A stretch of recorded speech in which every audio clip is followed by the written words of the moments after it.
રહ્યા છો AB48 news. નજર કરીએ આજના મુખ્ય સમાચારો પર। અંકલેશ્વર હાંસોટ પંથકમાં વહેલી સવારના સમયે કમોસમી વરસાદ વરસતા વાતાવરણમાં ઠંડક પ્રસરી ગઈ હતી।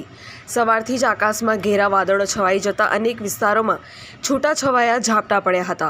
હાંસોટ તાલુકાના ઇલાવ, સાહોલ, બાલોતા, સુણેવ, ઉભા અને આસપાસના ગામોમાં વરસાદ નોંધાયો હતો। અંકલેશ્વર તાલુકામાં પણ છૂટાછવાયા ઝાપટા પડતા ખેડૂતોમાં ચિંતાનું મોજું ફરી વળ્યું હતું। સવારમાં ઠંડી, બપોરે ગરમી અને ત્યારબાદ અચાનક વરસેલા વરસાદને કારણે લોકોએ 3 ઋતુનો અનુભવ કર્યો હતો। ફેબ્રુઆરી માસના મધ્ય ભાગમાં પડેલા માવઠાને કારણે ખેડૂતોએ ખેતીના ઊભા પાકને નુકસાન થવાની શક્યતા વ્યક્ત કરવામાં આવી રહી છે। હવામાનમાં આવેલા અચાનક ફેરફારને કારણે સામાન્ય જનજીવન પર પણ અસર જોવા મળી હતી। તાપમાનમાં થયેલા ઉતાર ચઢાવને કારણે આરોગ્ય સંબંધિત સમસ્યાઓ વધવાની શક્યતા નિષ્ણાંતોએ વ્યક્ત કરી છે।